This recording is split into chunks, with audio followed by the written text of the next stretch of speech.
खड़ी हुई दीवार मत समझो, मेरी आवाज को पाजेब की झनकार मत समझो, और विकार अजमत हिंदुस्तान को बेचने वालों, ये मेरा घर है, इसको मिस्र का बाजार मत समझो, ये मेरा घर है, इसको मिस्र का बाजार मत समझो। इस शेर के साथ आली जनाब आरिफ गौरी साहब आए और अपनी जरीन ख्यालात से सामईन को नवाजे।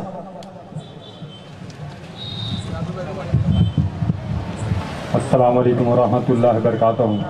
अज़ीज़ान मिल्लत, वक्त की कमी है, सदर साहब का भी इस्तक़बाल है और इसके बाद और लोग बोलने वाले हैं। शहीद अखलाक को कादरी में शहीद कर दिया गया। मुझे एक शायर का शेर याद आ रहा है। याकूब मेमन को 20 साल कैद में रखने के बाद फांसी दे दी गई। हमने हिंदुस्तान के कानून का इस्तक़बाल किया। शायर ने कहा कि बहुत अच्छा किया दहशत पसंदों को सजा देकर, बहुत अच्छा किया दहशत पसंदों को सजा देकर। अदालत तेरे हक में सबके होठों पर दुआ होगी, अदालत तेरे हक में सबके होठों पर दुआ होगी। मगर हर एक हिंदुस्तानी तुझसे पूछता ये है, वो जो है गुजरात का कातिल, उसे किस दिन सजा होगी? वो जो है गुजरात का कातिल, उसे किस दिन सजा होगी? किनारे आके डूबने वालों का दावा है, किनारे आके डूबने वालों का दावा है। भंवर के देवता साहिल खरीद लेते हैं। फकत अल्लाह से इंसाफ की उम्मीद रखो। अदालतों को तो कातिल खरीद लेते हैं, अदालतों को तो कातिल खरीद लेते हैं।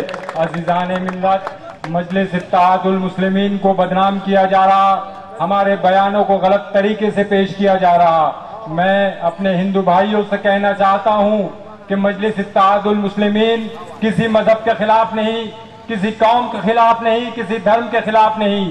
अगर मजलिस इत्तेहादुल मुस्लिमीन की जानिब से कोई बयान आता है या कोई बात कही जाती है तो वो सिर्फ और सिर्फ देश के उन वहशी दरिंदों के खिलाफ, मुल्क के उन गद्दारों के खिलाफ जो इस मुल्क में हिंदू और मुसलमान को लड़ाना चाहते हैं।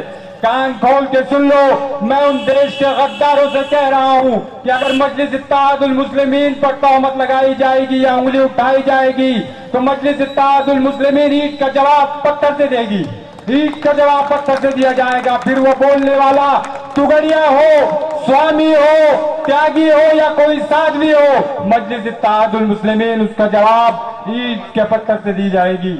अज़ीज़ान मिल्लत,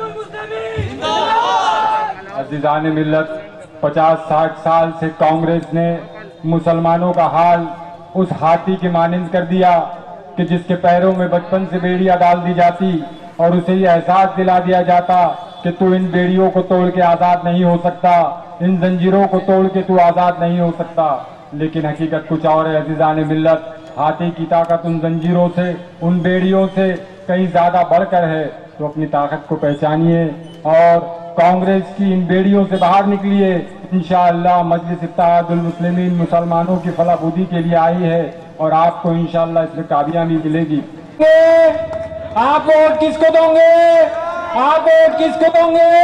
अल्लाह मजलिस इत्तेहादुल मुस्लिमीन मुसलमानों की फलाबूदी के लिए आई है और आपको इंशाअल्लाह इसमें कामयाबी मिलेगी।